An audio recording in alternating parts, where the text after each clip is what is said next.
الرحيم مالك يوم الدين ونشهد أن لا إله إلا الله ونشهد أن سيدنا ومولانا محمدا عبده ورسوله أرسله إلى الناس كافة بشيرا ونذيرا.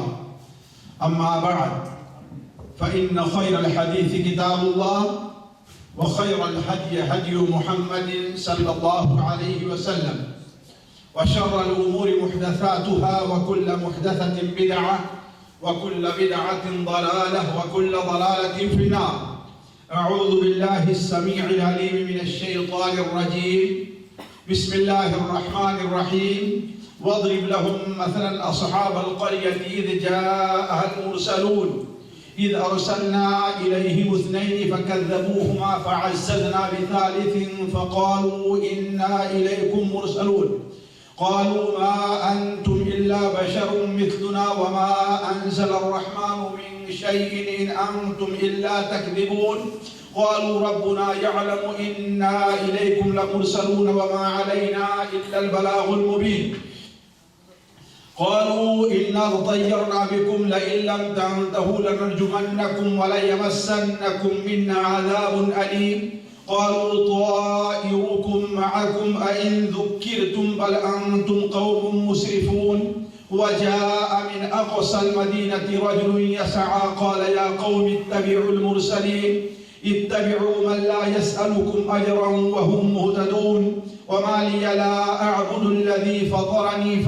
وإليه ترجعون أأتخذ من دونه آلهة إن يردني الرحمن بضر لا تغني عني شفاعتهم شيئا ولا ينقذون إني إذا لفي ضلال مبين إني آمنت بربكم فاسمعون قيل ادخل الجنة قال يا ليت قومي يعلمون بما غفر لي ربي وجعلني من المكرمين. سبحانك لا علم لنا إلا ما علمتنا إنك أنت العليم الحكيم. رب اشرح لي صدري ويسر لي أمري واحلل عقدة من لساني يفقه قولي واحلل عقدة من لساني يفقه قولي. عزیز ساتھیوں، قابل احترام دینی بھائیوں، ہمیں کا ہر شخص یہ جانتا ہے کہ اللہ تبارک و تعالی نے ہر انسان کو فطرت اسلام پر پیدا کیا ہے. کوئی بھی انسان ہے اس کی پیدائش کس کے اوپر ہے؟ فطرت کے اوپر ہے. جیسا کہ اللہ کے رسول صلی اللہ علیہ وسلم کا فرمان ہے کل مولود یولد علی الفطرہ، ہر بچہ فطرت کے اوپر پیدا کیا جاتا ہے. پھر کسی کے والد اسے یہودی بنا دیتے ہیں، کسی کے مجوسی بنا دیتے ہیں، کسی کے نصارہ بنا دیتے ہیں. گویا اصل یہ ہے کہ ہر بچہ مسلمان پیدا ہوتا ہے. اسی لیے اگر بچہ بلوغت سے پہلے اس کا انتقال ہو جائے تو وہ جہنم میں نہیں جائے گا بلکہ کہاں جائے گا؟ وہ جنت میں جائے گا. تو اللہ تبارک و تعالیٰ نے ہر انسان کو فطرت اسلام پر پیدا کیا ہے، لیکن شیطان کے ورغلانے، ماحول کے بگاڑ، نفس کی خرابی اور برائی کی وجہ سے لوگ اللہ تبارک و تعالیٰ کا راستہ صراط مستقیم جسے کہا جاتا ہے اسے چھوڑ کر کے غلط راہ اختیار کر لیتے.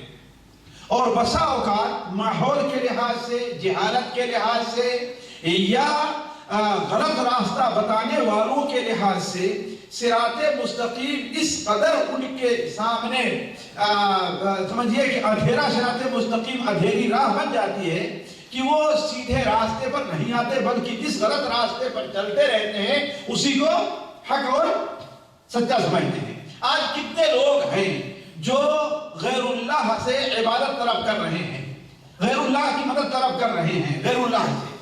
اللہ تبارک و تعالی کے مقابلے میں انہیں غیر اللہ سے زیادہ امید ہے. اس کے باوجود بھی وہ حقیقت میں یہ سمجھتے ہیں کہ ہم کیا ہیں؟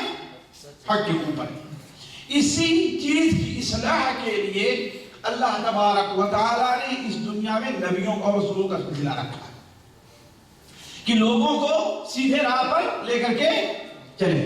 جو لوگ راستہ بھٹک گئے انہیں سیدھے راستے پر لے آئیں. جن کی آنکھیں بند ہیں ان کی آنکھوں کو کھول دیں. جن کے سامنے اندھیرا ہے ان کے سامنے حق کی روشنی رکھتے. اسی لیے اللہ کے رسول صلی اللہ علیہ وسلم کو سراج منیرہ کہا گیا ہے کہ نہیں؟ سراج کے معنی کیا ہوتا ہے؟ چراغ. کیوں منیرہ؟ روشن چراغ. کیوں کہا گیا روشن چراغ؟ اس لیے کہ جب کسی انسان کے پاس روشن چراغ ہو تو وہ کبھی بھی راستہ بھٹکے گا نہیں. گویا اس کے سامنے بالکل راستہ صاف ہے. تو جو شخص نبی کریم صلی اللہ علیہ وسلم کی پیروی کرے گا وہ کبھی راستہ نہیں بھٹکے گا. تو لوگوں کی ہدایت کے لیے اللہ تبارک و تعالیٰ نے نبیوں کو بھیجا. اس دنیا میں کتنے نبی آئے ساتھیوں؟ 1,24,000 نبی آئے. ان نبیوں میں سے بہت سے نبیوں کا ذکر قرآن میں موجود ہے.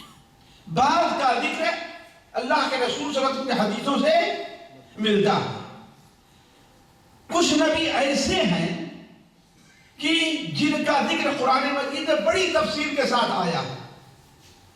شاید ہی کوئی پارہ ہو قرآن مجید کی، شاید ہی کوئی بڑی سورت ہو کہ اس سورت کے اندر ان نبی کا ذکر نہیں. جیسے موسیٰ علیہ السلام ہے کہ نہیں؟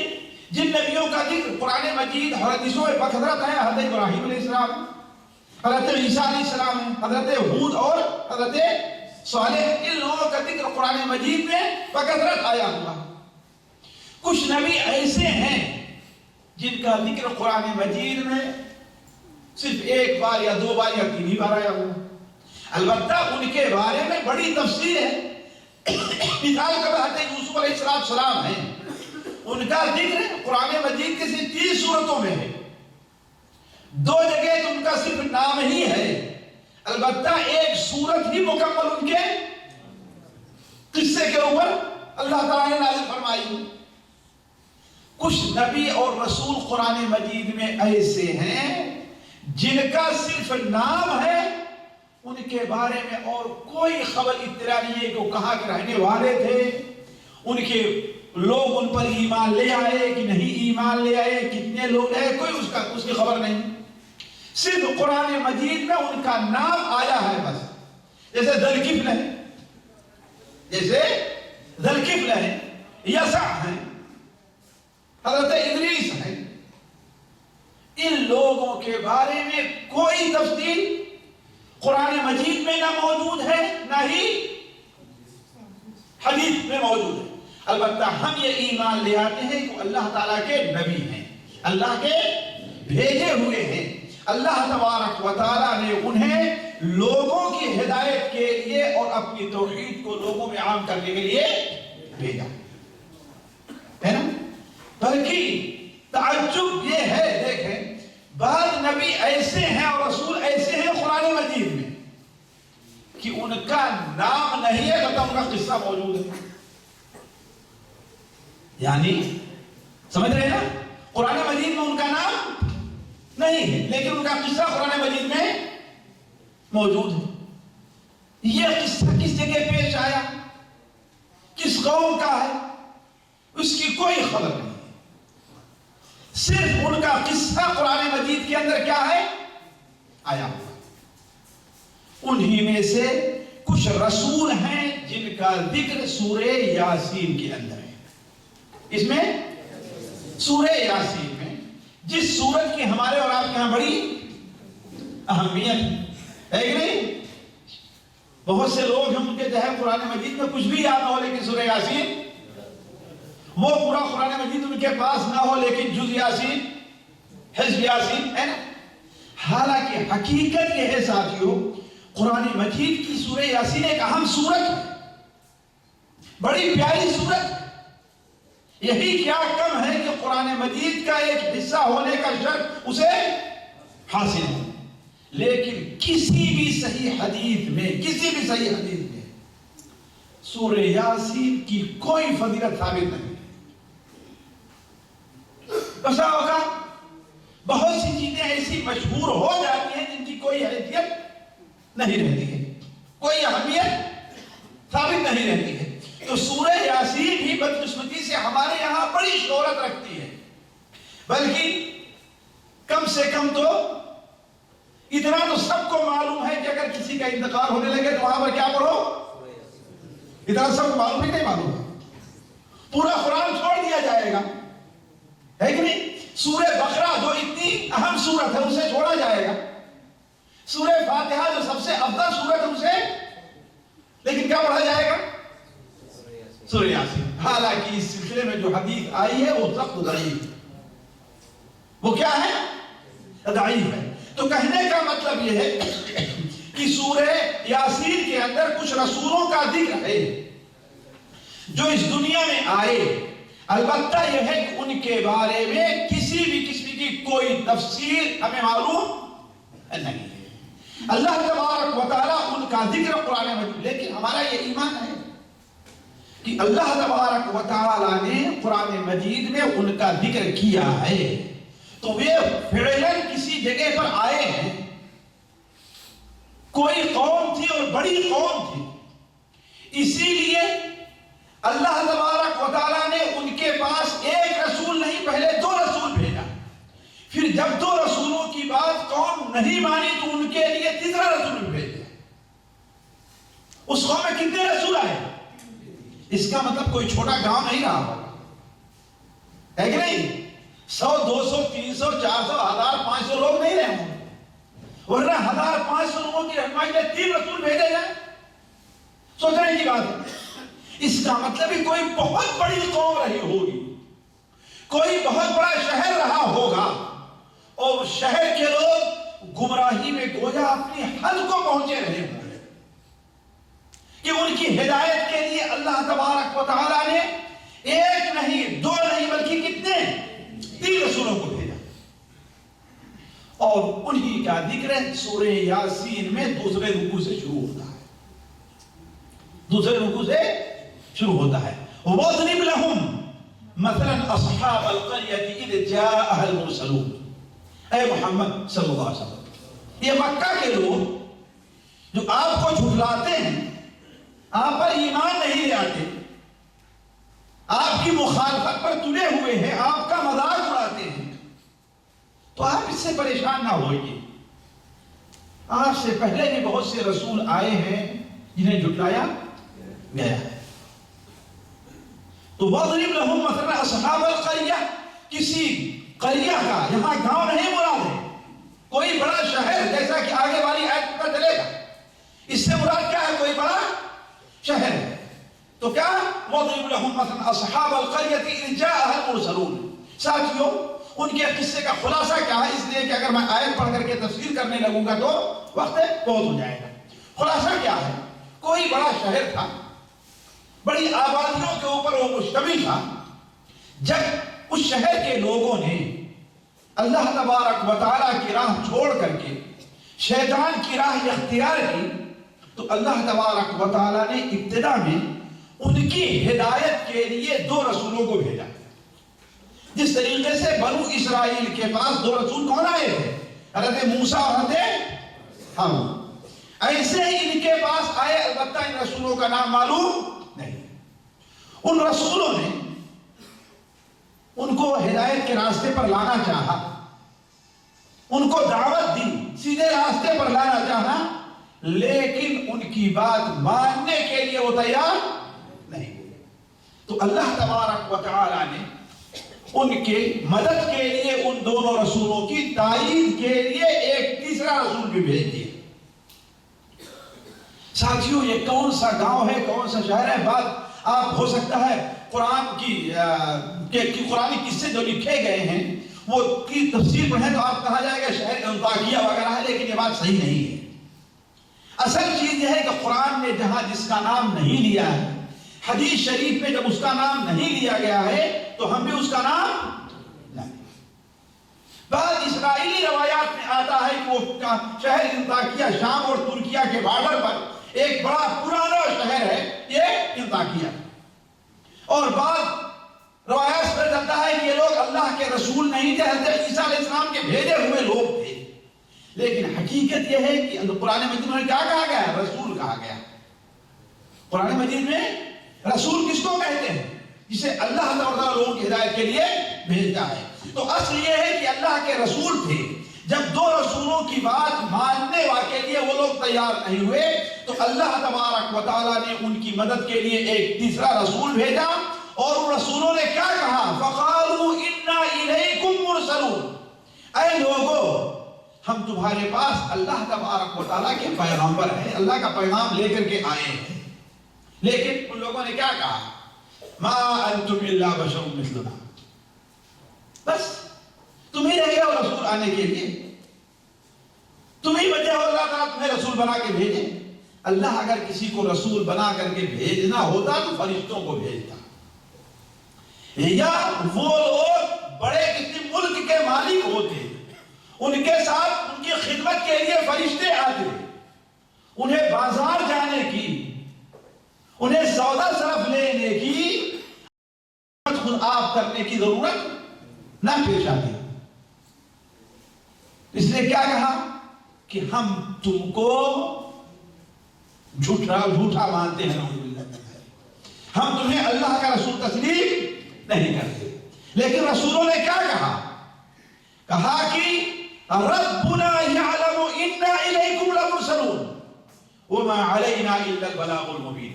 یہ دیکھو ہمارا کام تمہیں سیدھے راستے پر لے چلنا ہے، تمہیں سیدھا راستہ دکھلانا ہے اور راستہ بتلانا ہے، لیکن ہم زبردستی کسی کو مسلمان نہیں بنا سکتے۔ ہمارا رب جانتا ہے کہ ہم تمہاری طرف اللہ کے سچے رسول ہیں، حقیقت میں اس میں کوئی جھوٹ نہیں ہے، لیکن اگر تم لوگ ہماری بات ماننے کے لیے تیار نہیں ہوتے تو نہ مانو، یہ تمہارا کام ہے۔ ہمارا کام کیا ہے؟ وَمَا عَلَيْنَا إِلَّا الْبَلَاغُ الْمُبِينُ۔ ہم لوگ تو نتیجہ کیا ہوا ساتھیوں؟ اب جانتے ہیں جب بھی کسی جگہ پر کوئی نیا حادثہ پیش آتا ہے تو اس حادثے کے بارے میں لوگ دو گروپ میں بٹ جاتے ہیں، کچھ لوگ اس کو مانتے ہیں، کچھ لوگ مانتے نہیں۔ بسا اوقات ایک ہی گھر کے کچھ لوگ مانتے ہیں اور کچھ لوگ مانتے نہیں، تو ہوتا کیا ہے؟ آپس میں اختلاف شروع ہو جاتا ہے، اور بات جہاں شروع ہوتی ہے وہاں آپس میں پھر لڑائیاں بھی شروع ہو جاتی ہیں، ہے کہ نہیں؟ اسی لیے آپ دیکھیں کسی اگر ایسی بات پر لوگ الجھ رہے ہوں، ڈر رہے ہوں، تو آپ میں سے کوئی اجازت کرتا ہے بھائی تمہیں اس سے کیا لے لینا، چھوڑو اس کو، گویا اس چیز کو بنیاد بنا کر کے آپس میں لڑو نہیں، تمہیں ایک ہو کر کے رہو۔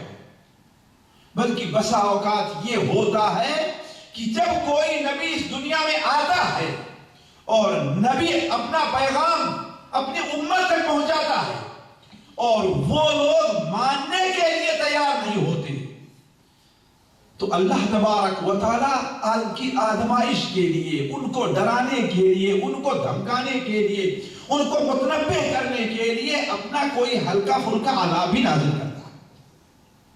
جیسا کہ مکہ کے لوگ، اللہ تبارک و تعالیٰ نے ان کے اوپر 7 سال ایسی قحط سالی مسلط کی لعلہم یرجعون، تاکہ وہ لوٹیں۔ تو جب ان قوم کے پاس، جن کے پاس اللہ کے 3 رسول آئے، اس قوم کے اوپر آپس میں اختلاف شروع ہوا، اللہ کی طرف سے عذاب یا مصیبتیں آنی شروع ہو گئی، تو کیا کہنے لگے؟ اِنَّا تُطَيَّرْنَا بِكُمْ، تم تو نعوذ باللہ من ذالک بڑے منحوس ہو، ہم لوگ کتنے امن سے تھے، بھائی بھائی کا احترام کرتا تھا، بیٹا اپنے باپ کی بات مانتا تھا، بیٹی اپنی ماں کی قدر کرتی تھی، ہم ہر طرف سے ہمیں روزی کی فراوانی تھی، ہم لوگ امان میں تھے، لیکن جس دل سے تم آئے ہو دیکھو گھر میں لڑائی کھڑی ہو گئی، جس دل سے تم آئے ہو دیکھو پریشانیاں ہمارے سامنے ہیں۔ کیوں؟ یہ بھی ہو سکتا ہے ساتھیوں کہ اللہ تبارک و تعالی کا جب تک کوئی اللہ کی طرف سے بتانے والا نہیں آیا تھا، اللہ نے ان کے اوپر کوئی عذاب اس لیے نہیں نازل کیا کہ اللہ نے حجت نہیں قائم کی، اس لیے نہیں کہ وہ لوگ حق کے اوپر تھے، اس لیے کہ اللہ تعالیٰ کسی قوم کے اوپر عذاب اس وقت تک نازل نہیں کرتا جب تک کہ ان کے اوپر حجت قائم نہ کرے۔ تو ان لوگوں نے کہا تطیرنا بکم، ہم نے تم سے بدشگونی دی ہے۔ اور یہی ساتھیوں جاننا چاہیے، ہمارے یہاں آج بہت بڑا طبقہ جو کسی مہینے کو منحوس سمجھتا ہے، کسی دن کو منحوس سمجھتا ہے، کسی جانور کو منحوس سمجھتا ہے، جیسا کہ شاید اس سے پہلے سفر کے مہینے میں جو درس ہوا تھا ہم نے اس کا ذکر کیا تھا آپ کے سامنے، ہے کہ نہیں؟ جیسے ہمارے یہاں ایک چڑیا ہی نہ اس کا کیا نام رکھ لیا لوگوں نے؟ الو رکھ لیا، ہے کہ نہیں؟ حالانکہ وہ الو نہیں، اس کا نام تم نے اپنی بیوقوفی سے نادانی سے الو رکھا، ورنہ اللہ نے کسی چیز کو الو پیدا نہیں ہے۔ چیز نکمی کوئی زمانے میں کوئی برا نہیں، قدرت کے کارخانے میں اللہ کے یہاں کوئی برا نہیں۔ یہ تمہاری بیوقوفی ہے، جہالت ہے، نادانی ہے کہ تم اسے الو کہہ رہے ہے کہ نہیں؟ تو یہ بدشگونی لینا قرآن مجید میں کسی مسلمان قوم کا عمل نہیں بیان کیا گیا۔ کس کا عمل بیان کیا گیا؟ اللہ کے مخالفین کا، اللہ کے رسولوں سے عناد رکھنے والوں کا، اللہ کے رسولوں کی اتباع نہ کرنے والوں کا۔ اور آج بھی بدشگونی میں وہی لوگ پڑھتے ہیں جو بے دین رہا کرتے ہیں، جن کے اندر توحید نہیں پائی جاتی، جن کے اندر اللہ پر توکل نہیں پایا جاتا ہے، جتنا نیک بننا چاہتے ہیں۔ تو انہوں نے کیا کہا؟ تطیرنا بکم، ہم نے تمہاری ساتھ سے بدشگونی لی ہے۔ یاد رکھو، اگر تم لوگ اپنی اس دعوت سے باز نہیں آئے، لئن لم تنتہوا لنرجمنکم وليمسنکم منا عذاب علیم، تو ہم تمہیں پتھروں سے مار مار کر کے ہلاک کر دیں گے۔ وَلَيَمَسَّنَّكُم مِّنَّا عَذَابٌ أَلِيمٌ، اور تمہیں ہماری طرف سے بڑا ہی برا اور دردناک عذاب چکھنا پڑے گا۔ گویا ان بدبختوں نے اولاً تو رسولوں کو جھٹلایا اور پھر اس کے بعد رسولوں کا مذاق اڑانا شروع کیا کہ بس تم ہی ہو کہ اللہ کو تم ہی ملے ہو اور کوئی دوسرا نہیں ملا کہ رسول بنا تھا۔ اور جب اس پر بھی ان کا بس نہیں چلا تو کیا کیا؟ رسولوں کو ڈرانا اور دھمکانا شروع کر دیا۔ کیا کہا؟ لئن لم تنتہوا لنرجمنکم وليمسنکم منا عذاب علیم، اگر تم اپنی بات سے باز نہیں آئے تو لنرجمنکم، ہم تمہیں پتھر مار مار کر تم کو ہلاک کر دیں گے۔ وَلَيَمَسَّنَّكُم مِّنَّا عَذَابٌ عَلِيمٌ، اور ہماری طرف سے بڑا دردناک عذاب تم کو پہنچے گا۔ لیکن رسولوں نے کیا کہا کہ یہ بھی عجیب الٹی منطق ہے، برکت دینے والا یہ کون ہے؟ اللہ تعالیٰ ہے۔ اصل برکت کا سبب تو تم، بے برکتی کے سبب تو تم لوگ ہو، نحوست کے سبب تم لوگ ہو۔ تمہارے اندر جو لڑائیاں ہے اس لیے ہے کہ تم نے اللہ کے رسولوں کی اتباع نہیں کی، اللہ کی بات نہیں مانی۔ تمہارے اوپر اللہ کا عذاب اس لیے آ رہا ہے، چاہے قحط کی شکل میں ہے یا بھوک کی شکل میں ہے، مہنگائی کی شکل میں ہے، کسی بھی شکل میں ہے، اس لیے تمہارے اوپر ہے تم اللہ کی بات کو، اللہ کے فرمان کو قبول نہیں کر رہے۔ تو اصل یہ تمہارے اوپر جو مصیبتیں آ رہی ہیں اس کا سبب کون ہے؟ تم خود ہو۔ قالوا طائركم معكم اذ ذكرتم بل انتم قوم مسرفون، بلکہ حقیقت یہ ہے کہ تم لوگ حد سے تجاوز کرنے والے ہو۔ اب معاملہ یہاں تک پہنچا ساتھیوں، اور قوم اس حد تک آ گئی کہ اب ان رسولوں کو یا تو اپنے یہاں سے نکال بھگائے یا انہیں مارے، انہیں قتل کر دے۔ اس لیے کہ کوئی صورت نہیں تھی ایک دوسرے کے ساتھ، رسول اللہ کا پیغام پہنچانے پر اڑے ہوئے اور قوم رسول کی مخالفت پر آ گئی، حتیٰ کہ اب رسولوں کو قتل کرنے کے در پہ ہو گئی۔ اتنے میں شہر کے کہیں دور کنارے پر اللہ تعالیٰ کا ایک بندہ تھا اور معمولی پیسے کمانے والا، بلکہ بعض روایت میں آتا ہے کہ وہ بڑھئی تھا، بعض روایات میں آتا ہے، اسرائیلی روایت ہے کہ وہ کیا تھا؟ موچی تھا، یعنی جس کی کوئی اہمیت، لیکن تھا وہ مومن، تھا وہ مسلمان۔ وہ کیسے مسلمان ہوا ساتھیوں، اس کے بارے میں ظاہر بات کوئی صحیح روایت تو نہیں ہے، البتہ اسرائیلی قصے جو مشہور ہیں ان میں سے ایک قصہ یہ بھی ہے کہ جب اللہ کے رسول شہر کے کنارے پہنچے تو کیا دیکھتے ہیں کہ ایک شخص ہے جو کوڑ سے بڑا پریشان ہے کوڑ سے۔ اللہ کے رسولوں نے اسے جب دعوت دی تو کہا کہ تم لوگ کون ہو؟ کہا کہ ہم اللہ کے پیغمبر ہیں، اللہ کے رسول ہیں۔ کہا اللہ نے تمہیں بھیجا ہے؟ کہا کہ ہاں۔ تو کہا اگر ایک کوڑ میرا اچھا ہو جائے تم دعا کرو تو تمہارے سچے ہونے کی علامت ہوگی، معجزہ ہوگا۔ اس لیے کہ 70 سال ہو گئے ہم اس کا علاج کر رہے ہیں، کوئی فائدہ نہیں ہو رہا۔ کتنا؟ 70 سال گزر گئے ہم اس کا علاج کر رہے ہیں لیکن کوئی فائدہ نہیں ہو رہا ہے۔ تو اگر تم دعا کرو فائدہ ہو جائے تو اس کا مطلب ہے تمہارا دل سچا۔ چنانچہ اللہ کے ان رسولوں نے دعا کی، اللہ تعالیٰ نے اسے شفا دے دی اور وہ ایمان لے آیا۔ ایمان لانے کے بعد بڑا ہی نیک اور صالح بن گیا، جو کچھ کماتا تھا اپنے گھر کے خرچے بھر کے لیے رکھتا اور باقی سارا اللہ کے راہ میں۔ اب وہ دور سے یہ منظر دیکھ رہا تھا، ذات کے لحاظ سے کمزور تھا، عمر بھی اب اس کی یہ نہیں تھی کہ ہاں لڑائی کرے، لیکن جب دیکھا کہ قوم اپنی حد سے بڑھ گئی ہے اور قریب ہے کہ رسولوں کو قتل نہ کر دے، بلکہ بعض روایات کہتا ہے کہ رسولوں کو قتل کر بھی دیا ان لوگوں نے، تو قتل کرنے سے پہلے بھاگ کر کے آتا ہے وَجَاءَ مِنْ أَقْصَى الْمَدِينَةِ رَجُلٌ يَسْعَىٰ، شہر کے دور کے حصے سے، بڑے کنارے حصے سے، پرلے حصے سے ایک انسان بھاگتا ہوا آتا اور کہتا یا قومی، اے میرے قوم کی لوگوں، اللہ کے عذاب کو مول نہ لو، یہ اللہ کے سچے رسول اور پیغمبر ہے، اتبعوا ان کی باتوں کو مان لو۔ یا قوم اتبعوا المرسلین، اے قوم کے لوگوں کیا کرو، ان کی بات کو تم مان لو۔ اتبعوا، کیوں مان لو؟ اس لیے کہ ان کی سچائی کی دو بڑے واضح دلیل ہے کہ اللہ کے سچے رسول ہیں۔ ساتھیوں ایک نکتہ میں اس قصے کو پڑھ رہا میرے ذہن میں آیا، آپ کسی مولوی کے پاس جائیے اس سے کسی کام کے لیے، اور وہ اپنے کام پر آپ سے پیسہ مانگے تو آپ اس پر خوش نہیں ہوں گے اور اس کی بات کا آپ کے پاس وزن نہیں ہوگا۔ لیکن اگر آپ کسی ڈاکٹر کے پاس جائیے، وہ اگر سستی اور چھوٹی دوا دے کے ٹہرا دے آپ کو تو کیا کہیں گے؟ اس سے کچھ فائدہ ہونے والا نہیں ہے، صحیح نہیں۔ جو ڈاکٹر جتنی زیادہ دوا بھر کر کے آپ کو دے گا، جتنی مہنگی دے گا، لوگ سمجھتے ہیں کہ اس کا فائدہ اتنا ہی زیادہ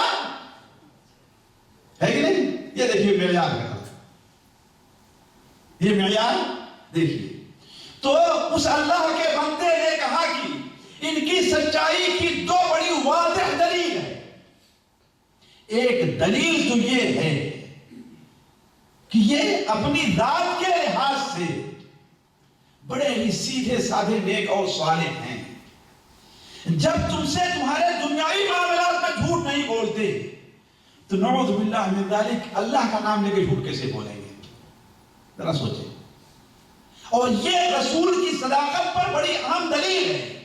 اسی لیے قرآن مجید میں اللہ تعالیٰ نبی کریم صلی اللہ علیہ وسلم سے کہا ہے قل، آپ ان سے کہہ دیجئے انما اعظکم بواحدہ، میں صرف ایک بات کہتا ہوں بس، تم اکیلے کھڑے ہو کر کے سوچو، دو آدمی کھڑے ہو کر کے سوچو، جماعت بن کر کے سوچو، کیا تم نے ہمارے اندر کبھی کوئی خرابی دیکھی ہے؟ آج تم مجھے جھوٹا کہتے ہو، مجھے کبھی تم نے جھوٹ بولتے دیکھا؟ آج تم مجھے مجنون اور پاگل کہتے ہو، کبھی اس سے پہلے تمہیں پاگل پر ہمارے اندر دیکھی؟ جب 40 سال تک میں تمہارے اندر رہا، تم نے ہمارے اوپر ایک غلطی بھی نہیں پائی، ہمارے اندر ہماری طرف انگلی اٹھانے کے لیے تمہیں کوئی ایک لفظ بھی نہیں ملا۔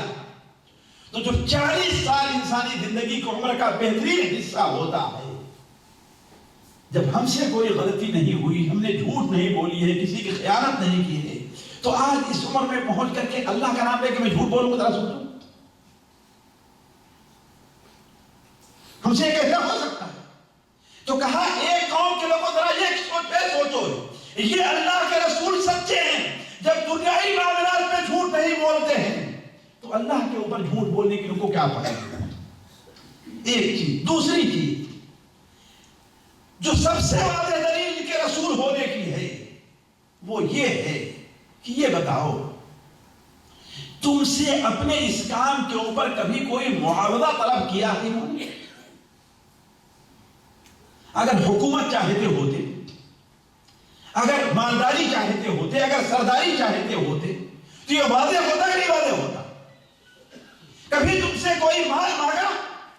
کبھی تم سے کوئی منصب طلب کیا؟ کچھ نہیں طلب کیا ہے۔ ان کا مقصد کیا ہے؟ صرف اور صرف اللہ تعالیٰ کی اپنا پیغام پہنچا گیا۔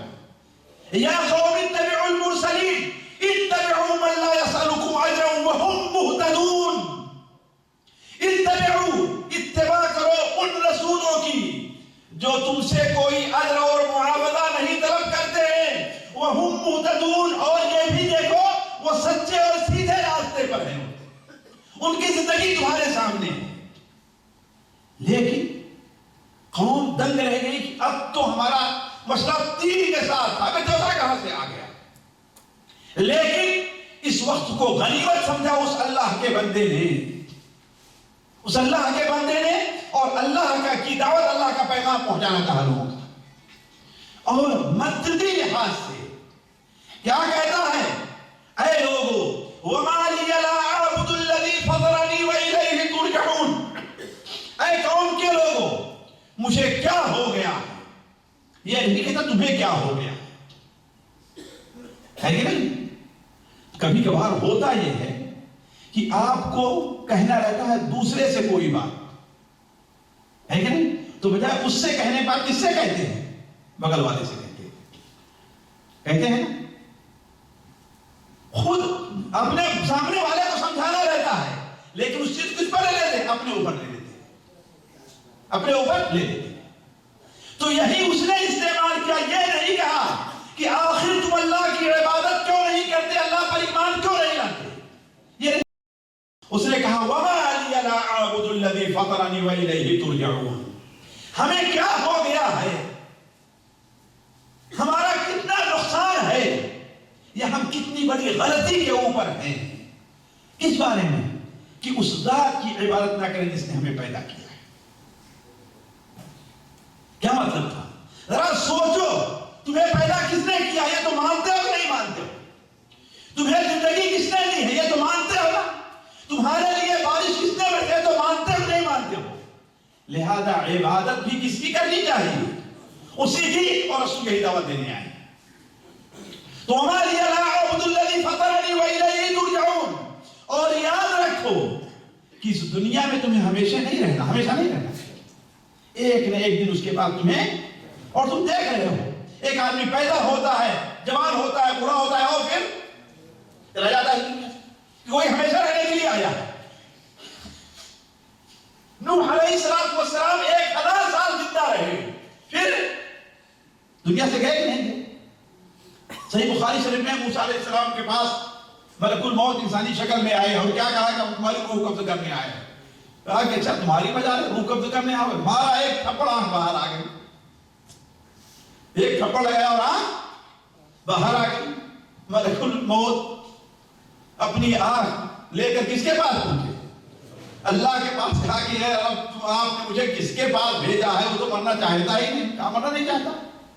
اللہ تعالیٰ نے ملک الموت کی آنکھ کو درست کیا اور کہا جاؤ کہ اگر تم مرنا نہیں چاہتے ہو تو کسی سفید یا بیل کے اوپر اپنے ہاتھ رکھو۔ ہماری طرح چھوٹا ہاتھ نہیں رہا ہوگا حضرت موسیٰ علیہ السلام کا، ہے نا؟ اس روایت میں 60 گز لمبے تھے وہ، کتنا؟ تو ان کا ہاتھ کتنا چوڑا رہا؟ کہا ایک بال کے اوپر اپنے ہاتھ کو رکھو، ایک بیل کے اوپر اپنے ہاتھ کو رکھو، تمہارے ہاتھ کے نیچے جتنے بال آئیں گے اتنے سال زندہ رہو گے۔ کتنے سال ہوں گے ساتھیوں؟ جی ہزاروں سال، پتہ نہیں کتنے بال ایک ہاتھ کے، ہمارے ہاتھ کے نیچے ہزاروں بال آئیں گے ہاتھ کے نیچے، تو حضرت موسیٰ علیہ السلام کے ہاتھ کے نیچے کتنے بال ہیں؟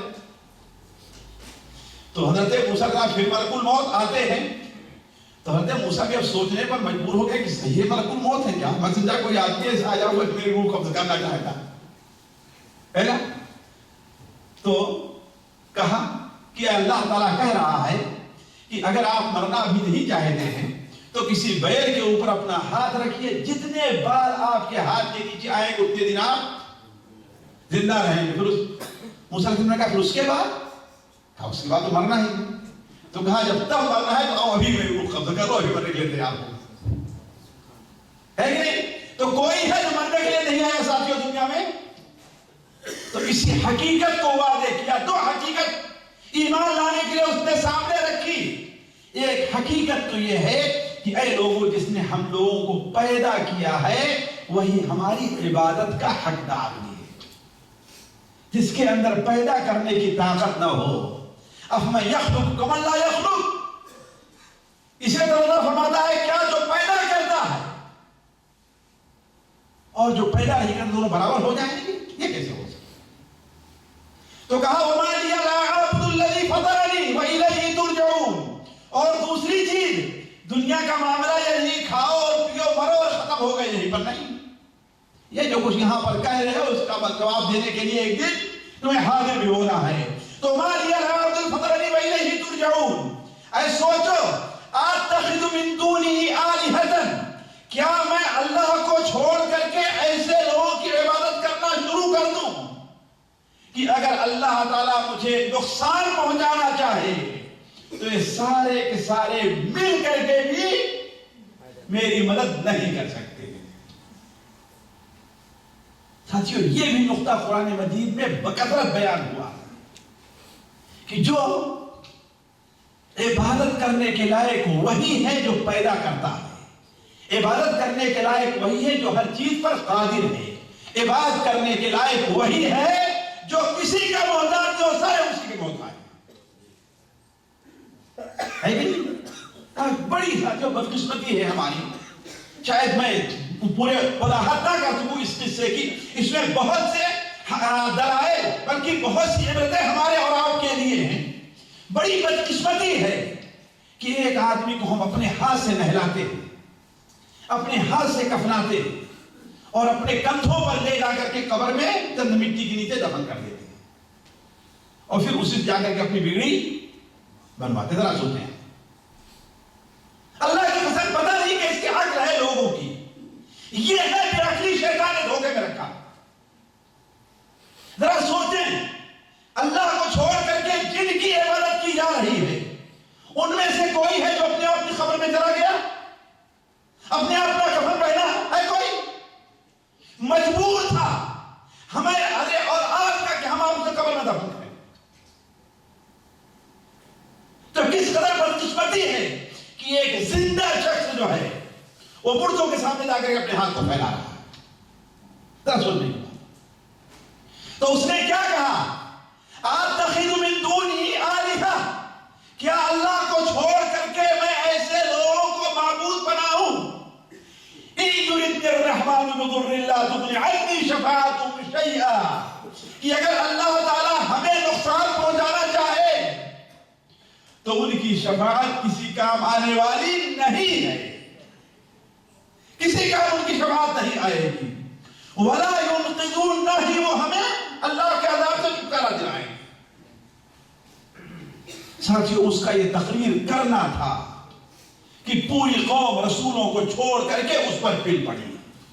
کس پر؟ اس اللہ کے بندے پر. اگر اسرائیلی روایات صحیح ہے تو گویا اس کی عمر 70 80 90 سال کی ہو گئی. اس بوڑھے کے اوپر وہ بیچارہ کیسے ان کی مدد کر ان کا اپنا دفاع کر سکتا ہے؟ چنانچہ روایات کے مطابق ساتھیوں اس کی قوم اس کے اوپر پل پڑی، اسے ہاتھوں سے، مکوں سے، لاتوں سے، حتیٰ کہ بعض روایات میں آتا ہے کہ سارے لوگوں نے مل کر کے اس کو اپنے پیروں سے کچلنا شروع کر دیا. لیکن اس کی زبان پر جو نکل رہا تھا صرف ایک لفظ تھا، یا لیت قومی یعلمون، یا لیت قومی یعلمون، کاش کہ میری قوم سمجھتی، کاش کہ میری قوم کے لوگ سمجھتے.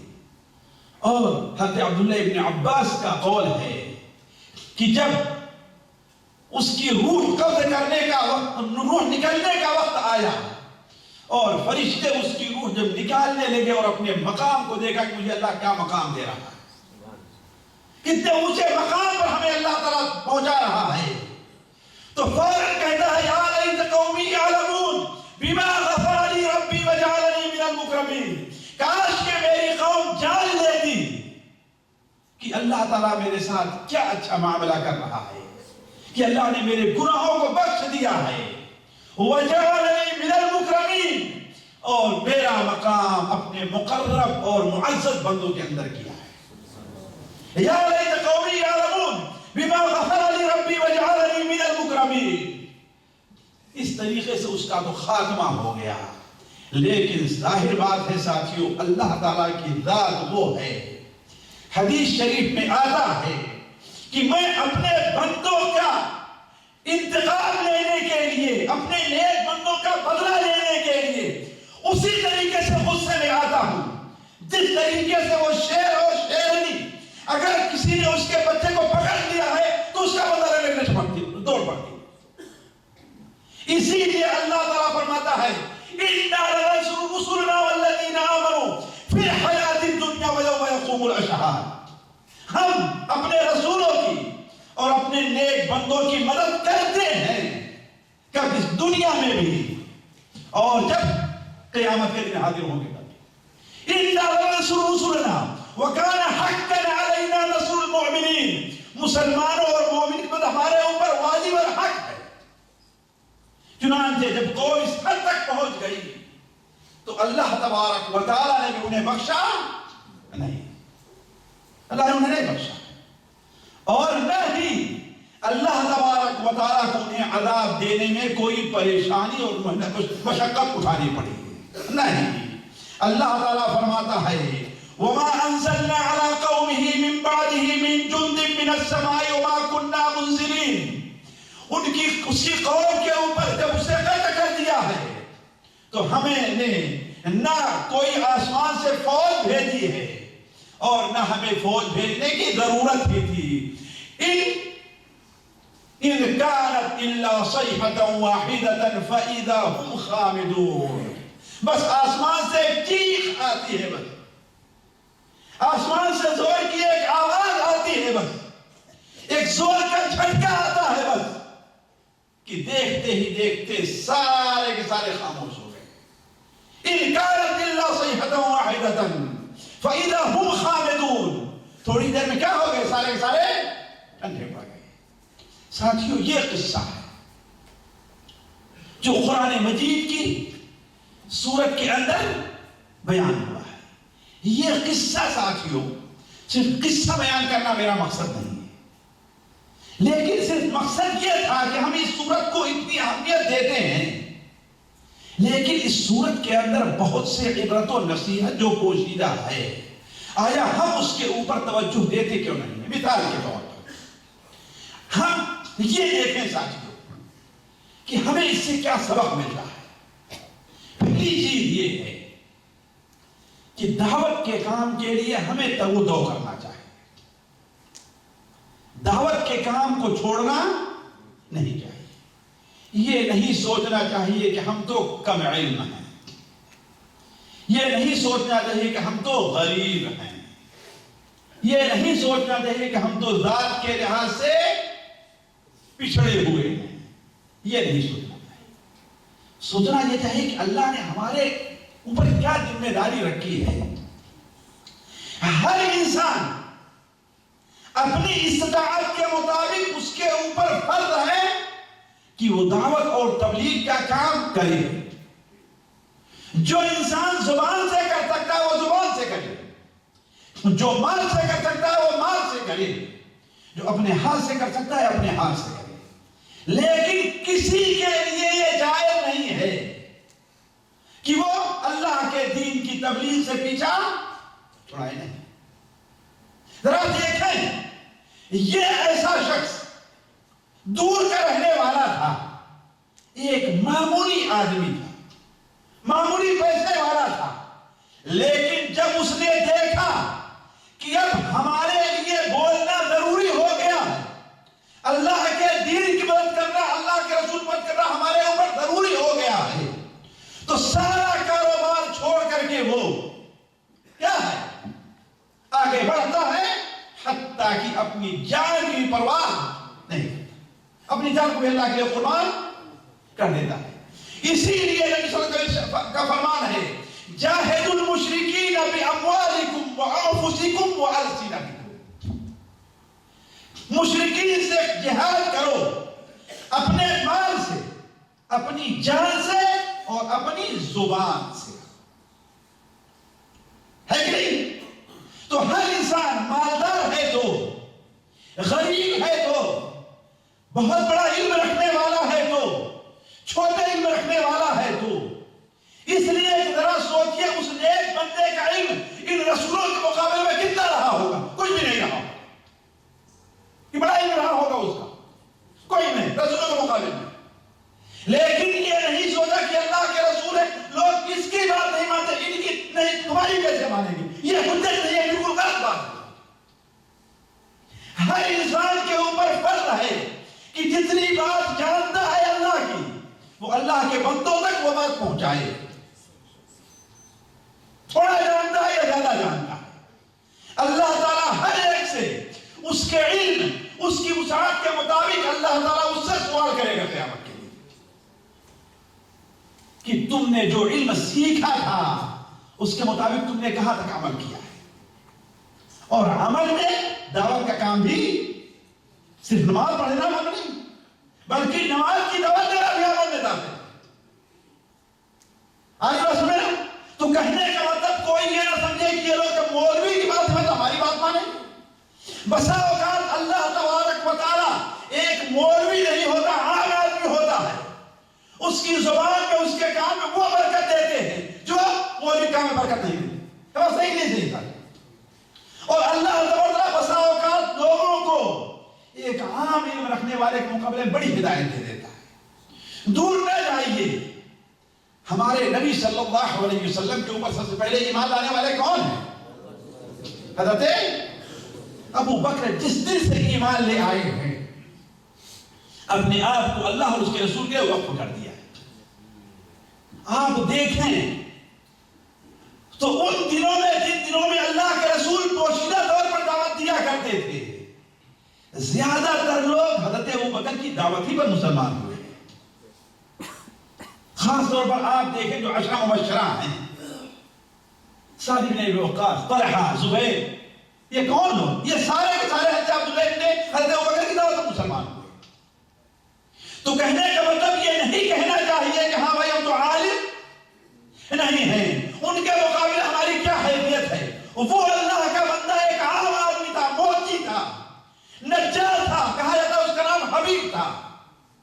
اس نے یہ نہیں کہا کہ ہاں اللہ کے رسولوں کے مقابلے میں ہماری بات کیوں مانیں گے، نہیں، اس نے سمجھا کہ اب ہماری ضرورت ہے مدد کرنے کی، اس لیے کہ رسولوں کی مدد ہمارا فرض ہے، ہم مدد کرنے کے لیے آگے بڑھیں گے، نتیجہ اللہ تعالیٰ کے حوالے ہے. تو پہلی چیز. دوسری چیز ساتھیو، جو حق کا داعی ہوتا ہے، جو آخرت کا طالب ہوا کرتا ہے، وہ اپنی دعوت پر اجرت اور مزدوری نہیں طلب کرتا ہے کہ نہیں؟ یہ بنیادی اصول بتایا ہے. کیا بتایا؟ اتبعوا من لا يسألكم اجرا. اے میری قوم کے لوگ، ان لوگوں کی بات مان لو جو تم سے کوئی مزدوری نہیں چاہتے. اس کا مطلب یہ ہے کہ داعی حق جو ہوا کرتا ہے وہ اپنے عمل پر مزدوری. ساتھیوں ایک لمبا موضوع ہے، لیکن بتا دوں کہ یہاں پر دو لوگ غلطی کرتے ہیں، دو قسم کی غلطی کرتے ہیں، دو قسم کی غلطی. ایک تو وہ کہ جنہیں اللہ نے بولنے کی، جنہیں اللہ تعالیٰ نے لکھنے کی صلاحیت دی ہے، وہ اس وقت تک نہیں بولیں گے جب تک ان کو پیسہ، اس وقت تک نہیں لکھیں تک ان کو پیسہ. اور دوسری طرف ہم میں سے وہ لوگ جب ان سے کہا جاتا ہے بھائی چلو کچھ دعوت کا کام کرو، تو وہ کہتے ہیں بھائی وہ کیوں نہیں جو بیٹھے پیسہ لے رہے ہیں، وہ کیوں نہیں دعوت کام کرتے ہیں، کام تو ان کا ہے، میں کیوں جاؤں کرنے کے لیے. کہتے ہی نہیں کہتے ہیں لوگ. یہ دونوں غلطی پر ہے، دونوں فریق غلطی کے اوپر ہے. دعوت کا کام ہر ایک کا ہے ساتھیوں. کلکم راعٍ وکلکم مسئول عن رعیتہ. تم میں کا ہر انسان، اب نہیں کہا کہ چند مولوی لوگ ہیں. تو کہنے کا مطلب ہے کہ دوسرا فائدہ یہ ہے کہ داعی حق جو ہوتا ہے وہ اپنے عمل کے اوپر کوئی. تیسری چیز فائدہ ساتھیوں سوچنے کا ہے. اللہ کے رسولوں سے عناد رکھنے والی جو قومیں ہوتی ہیں، اللہ کے رسولوں کی رسالت کے بارے میں شک کرنے والی جو قومیں ہوتی ہیں، اللہ کے رسولوں کو رسالت کو سمجھنے والی نہ سمجھنے والی جو قومیں ہوتی ہیں، ان کے سامنے ہمیشہ یہ شبہ رہتا ہے، ذرا سن لیں گے اس بات کو غور سے اور دوسروں تک ہی پہنچائیں، ان کے سامنے ہمیشہ یہ مسئلہ رہتا ہے کہ رسالت اور بشریت دونوں ایک ساتھ جمع نہیں ہو سکتے۔ جو رسول ہے وہ بشر نہیں ہوگا اور جو بشر ہے وہ رسول نہیں۔ جو لوگ رسالت کی حقیقت کو نہیں سمجھتے وہ ہمیشہ یہ عذر پیش کرتے ہیں۔ اللہ تعالیٰ فرماتا ہے وَمَا مَنَعَ النَّاسَ أَن يُؤْمِنُوا إِذْ جَاءَهُمُ الْهُدَى إِلَّا أَن قَالُوا أَبَعَثَ اللَّهُ بَشَرًا رَسُولًا۔ جب بھی ہم نے لوگوں کے پاس کوئی اپنا رسول بھیجا تو رسولوں کی بات ماننے سے ان کے سامنے صرف یہی بات رکاوٹ بنتی تھی، وہ کیا کہ کیا اللہ تعالیٰ کسی رسول کو کسی بشر کو رسول بنا کر کے بھیج رہا ہے؟ ذَلِكَ بِأَنَّهُ كَانَتْ تَأْتِيهِمْ رُسُلُهُم بِالْبَيِّنَاتِ فَقَالُوا أَبَشَرٌ يَهْدُونَنَا۔ یہ اللہ کا عذاب، اللہ کی پکڑ اس لیے ہے کہ جب ان کے پاس ہمارے رسول آتے ہیں تو ان کو جھٹلاتے ہیں اور کہتے ہیں کیا کوئی بشر ہمیں ہدایت دے گا؟ اور یہی شبہ آج ہمارے بہت سے بھائیوں کے سامنے وہ بھی یہ نہیں مانتے ہیں کہ رسالت اور بشریت دونوں ایک ساتھ اکٹھا ہو سکتی ہے۔ فرق یہ ہے کہ جو رسول کی مخالف ایمان نہ لانے والی جماعتیں تھیں وہ رسول کو بشر مانتے تھے لیکن رسول نہیں مانتے تھے، ہے کہ نہیں؟ رسول کو بشر مانتے تھے لیکن، اور آج ہمارے بھائی رسول کو رسول مانتے ہیں لیکن بشر نہیں مانتے۔ بس ہے کہ نہیں؟ رسول کو رسول کو مانیں گے لیکن، اور وہ لوگ بشر مانتے تھے لیکن گویا بنیادی غلطی یہ ہے کہ ان کے یہاں بھی اور ان کے یہاں بھی رسالت اور بشریت دونوں ایک ساتھ جمع نہیں ہو سکتی، رسول بشر نہیں ہو سکتا، یہی دونوں کا قدر مشترک، لیکن صرف سوچنے کا فرق ہے بس۔ اسی لیے جب ان کے پاس اس قوم پر 3 رسول آئے تو انہوں نے کیا کہا تھا؟ ان انتم الا بشر مثلنا، تم تو ہماری جیسے ایک بشر تھے، یہ کیسے ہو سکتا ہے کہ ہماری ہدایت کے لیے بشر آئے؟ چوتھا فائدہ ساتھیوں، رسولوں اور حق کے داعی، رسولوں اور حق کے داعیوں سے مقابلے میں جب لوگ عاجز آ جاتے ہیں، یعنی ان کی باتوں کا جواب نہیں دے پاتے، ان کی حجتوں کا جواب نہیں دے پاتے ہیں، تو کس پر اتر آتے ہیں؟ اولا تو مذاق کرنا، اڑانا شروع کرتے ہیں، ہے کہ نہیں؟ چٹکلے لینا شروع کر دیتے ہیں، پھر اس کے بعد دھمکیاں دینا شروع کرتے ہیں، پھر اس کے بعد آخر میں ان کے قتل کے در پہ ہو جاتے ہیں۔ آج بھی جو داعیان حق ہیں اگر حقیقت میں دعوت کا پیغام لے کر کے اٹھے وہ تو رسولوں کی اتباع میں ان کے اوپر بھی یہ چیزیں پیش آنے والی ہیں، ان کا بھی مذاق اڑایا جائے گا، ہے کہ نہیں؟ ان کا بھی استہزاء کیا جائے گا، ان کو بھی حقیر سمجھا جائے گا، ان کو بھی دھمکیاں دی جائیں گی، یہاں تک کہ انہیں بھی قتل، حتیٰ کہ وہ حکومتیں جو اپنے کو مسلمان حکومتیں کہنے وہ بھی ایسے لوگوں کو قتل کرتی ہیں۔ تو رسولوں کے مخالفین اور داعیوں کے مخالفین جب حجت اور بیان سے عاجز آ جاتے ہیں تو کیا کہتے ہیں؟ مذاق کرنا، اڑانا شروع کر دیتے ہیں، جیسے فرعون مثال کے طور پر۔ فرعون بدبخت کہا کہ اَمَنَا خَيْرٌ مِّنْ هَذَا الَّذِي هُوَ مَهِينٌ وَلَا يَكَادُ يُبِينُ۔ اب اللہ بتاؤ میں اچھا ہوں، میں اعلیٰ مقام پر ہوں کہ یہ شخص جو ذلیل ہے، بھاگا بھاگا پھر رہا ہے، ہم سے بھاگ کر کے سارا زندگی بسر کی ہے، اور اس کا حال یہ ہے کہ اپنی بات بھی صاف صاف نہیں دے پاتا. ولا يكاد يبين. پھر کیا کہتا ہے؟ ذرونی یقتل موسیٰ ولیدعو ربہ، چھوڑ دو مجھ کو، میں قتل کر دوں موسیٰ کو. پکارے اپنے رب کو کیسے پکارتا؟ تو ہمیشہ ان کا یہ رہتا ہے. پانچواں فائدہ یہ،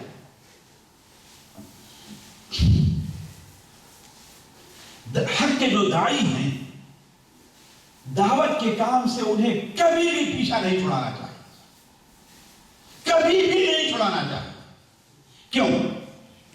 کیوں صاحب؟ وجہ کیا ہے؟ اسی قصے سے میں آپ کے سامنے دلیل پیش کرتا ہوں. اسی قصے سے ہم نے یہ فائدہ لیا اس لیے کہ ذرا دیکھیں وہ دعوت کا کام کرنے کے لیے نکلا کہ نہیں نکلا؟ جو شہر کے دور سے بھاگ کر کے آیا تھا بندہ، وہ کیا ہے؟ اولا تو یہ موچی یا نجار تھا، بڑا ہی تھا. دوسرے کمزور تھا، بڑی عمر کا تھا. تیسرے کوئی بڑا علم بھی رکھنے والا نہیں تھا. اور چوتھے اسے قتل بھی کر دیا گیا ہے کہ نہیں؟ یہ ساری چیزیں ہوئی کہ نہیں ہوئی؟ لیکن اللہ تعالیٰ اس کی تعریف کر رہا ہے کہ نہیں؟ اسے ہمارے لیے ایک مثال کے طور پر بیان کر رہا کہ ہمیں اسے اپنا نمونہ بنانا چاہیے. کیوں ساتھیوں؟ اس لیے کہ ہماری دعوت کا یہ کام جو ہے وہ ہم پر فرض ہے، اور فرض کا چھوڑنا. دوسری بات ساتھیوں، دعوت کے کام میں فائدہ ہی فائدہ ہے، نقصان نہیں. جو دعوت دے رہا ہے اس کا بھی فائدہ ہے، اور جو دعوت جس کو دے رہا ہے اس کا بھی فائدہ ہے، اور جو خاموش ہے ان کا بھی فائدہ ہے. ذرا سوچیں، غور کریں. جو دعوت دے رہا ہے اس کا بھی فائدہ، اور جن کو دعوت دے رہا ہے ان کا بھی فائدہ. اور جو لوگ دعوت سے پیچھا چھڑا رہے ہیں اس کی وجہ سے ان کا بھی فائدہ. وہ کیسے ساتھی؟ صرف صحیح بخاری کی ایک حدیث کے اوپر آپ غور کر لیجیے. نبی کریم صلی اللہ علیہ وسلم نے ارشاد فرمایا کہ جو اللہ کی حدود پر قائم ہے، جو اللہ کی حدود کے بارے میں سستی اور کاہلی سے کام لے رہا ہے، اور جو اللہ کی حدود کے اندر پڑ چکا ہے، ان تینوں کی مثال ذرا دیکھیں. تین کی مثال دی ہے آپ نے.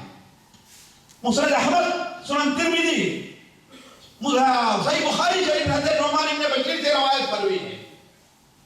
کیا ہے؟ جو اللہ کی حدود پر قائم ہے، یعنی دعوت کا کام کر رہا ہے، اور وہ شخص جو دعوت کے کام سے پیچھا چھڑا رہا، سستی کر رہا ہے تو. اور تیسرا کر جو اللہ کی حدود کو توڑ رہا ہے، یعنی جو برا کام کر رہے ہیں. ان کی مثال کیا ہے؟ کہا اس کشتی جیسی ہے جس کشتی کے کیا ہے؟ منزلیں ہیں، تہ بتہ ہے تک. اس کشتی میں لوگ سوار ہوتے ہیں.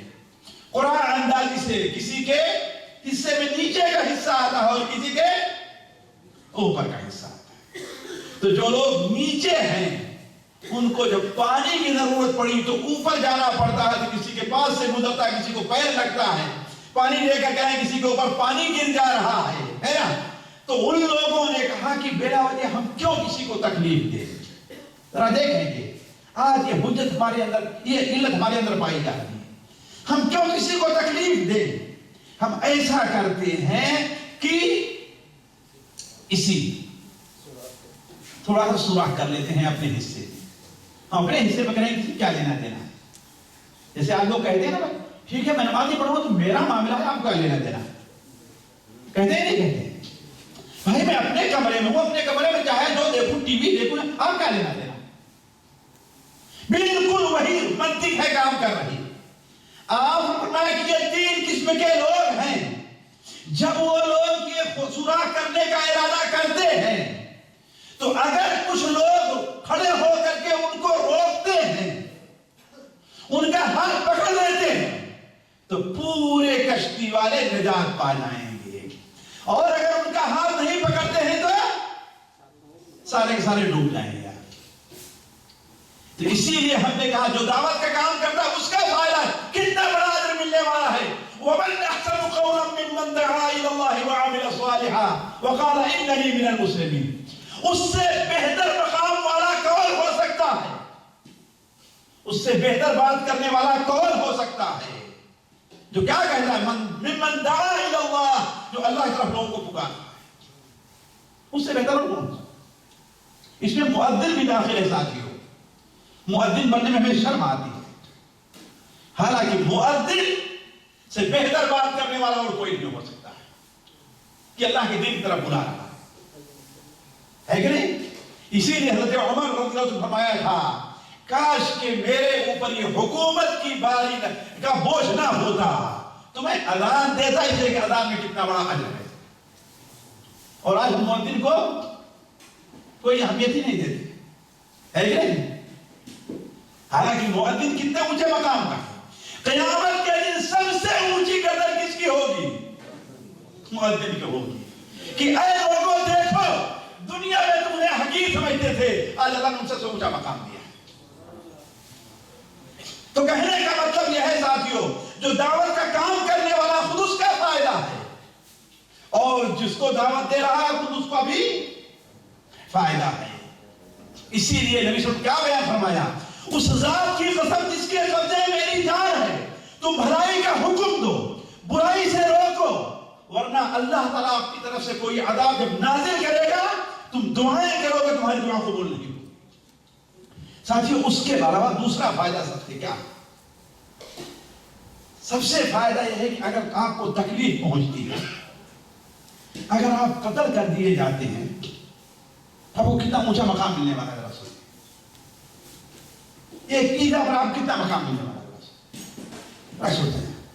بلکہ یہ جاننا چاہیے کہ جو اللہ کے راستے میں محنت کرتے ہوئے قتل کیا جا رہا، مارا جا رہا، شہید ہو رہا ہے، اللہ تعالیٰ کا اتنا کرم اس کے اوپر ہوتا ہے کہ جو اپنے بستر پر مر رہا اس سے کم تکلیف اس کو ہوتی ہے۔ جو اپنے بستر پر مر رہا ہے اسے زیادہ تکلیف ہوتی ہے اس کے مقابلے میں جو اللہ کے راستے میں قتل کر دیا جا رہا ہے۔ یہ میں نہیں کہہ رہا ہوں، یہ میں نہیں کہہ رہا ہوں ساتھیوں، یہ ہمارے نبی نے فرمایا۔ نبی صلی اللہ علیہ وسلم کی حدیث ہے کہ نہیں حدیث ہے؟ سنن نسائی میں، سنن ترمذی کے اندر حضرت ابو ہریرہ کی روایت ہے کہ شہید کو کے اوپر جب تلوار چلتی ہے، گولی اس کے اوپر چلتی ہے، تو اس کو صرف اتنی ہی تکلیف پہنچتی ہے جتنا چیونٹی کاٹنے سے انسان کو تکلیف پہنچتی ہے۔ سنیں تو کہنے کا فائدہ ہی فائدہ ہے ساتھ۔ اسی لیے تو وہ جیسے ہی اس کے اوپر لوگ اسے رونے لگے، اللہ نے اسے اس کا جنت جو مقام ہے وہ تو کیا کہتا ہے؟ یا لیت قومی یعلمون ما غفر ربی علی من المکرمین۔ اور ساتھیوں آخری بات، اس لیے کہ میں دیکھ رہا ہوں وقت زیادہ ہوتا جا رہا ہے، صرف آخری بات کہ حق کے جو داعی ہوتے ہیں خود ہمارے لیے بھی ساتھیوں، ہمارے بھائیوں کے لیے اور آپ کے لیے، حق کے جو داعی ہوتے ہیں، جن کو دعوت دے رہے ہیں، جن کو دین کی طرف بلا رہے ہیں، ان کی طرف سے ان کے دل میں کوئی حسد، کوئی عداوت، کوئی بغض، کوئی نفرت نہیں ہونی چاہیے۔ دل اپنا کیا ہے؟ صاف رہنا چاہیے۔ آپ کا دشمن ہی کیوں نہیں ہے، اگر آپ دعوت دے رہے ہیں تو آپ کا دل اس کے بارے میں صاف۔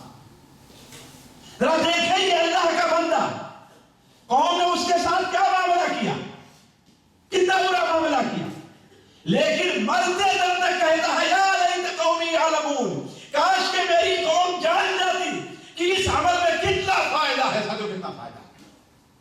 تبھی تو آیت کی تفسیر کرتے ہوئے حضرت عبداللہ ابن عباس بیان فرماتے ہیں کہ جب زندہ تھا پھر بھی اپنی قوم کا خیر خواہ تھا، اور جب مرا ہے پھر بھی اپنے قوم کا یہ خیر خواہ رہا ہے۔ وہ کیسے تھا؟ اپنی قوم کا خیر خواہ یہ ہے کہ قوم کو ایسے الفاظ سے دعوت نہیں دے جیسے قوم کو تکلیف پہنچے۔ یہ نہیں کہتا کہ وہ اپنے پیدا کرنے والے کی بات کیوں نہیں کرتے، یہ نہیں کہتا ہے، کہتا وما لی لا اعبد الذی فطرنی والیہ ترجعون۔ آخر جس ذات نے ہم کو پیدا کیا ہے اس کی مدد کیوں نہ کریں؟ خیر خائی اور جب مرنے لگا اور مر گیا پھر بھی کہتا ہے کاش کہ میری قوم جان لیتی کہ اس کے بدلے دعوت کے کام کے بدلے نبیوں کی بات ماننے کے عوض میں اللہ نے مجھے کتنے اونچے مقام میں رکھا ہے۔ تو ابن عباس رضی اللہ فرماتے ہیں کہ نصح امتہ حیا و میتا، اپنی قوم کے لیے وہ نصیحت کرتا رہا زندگی میں بھی اور مرنے کے بعد بھی۔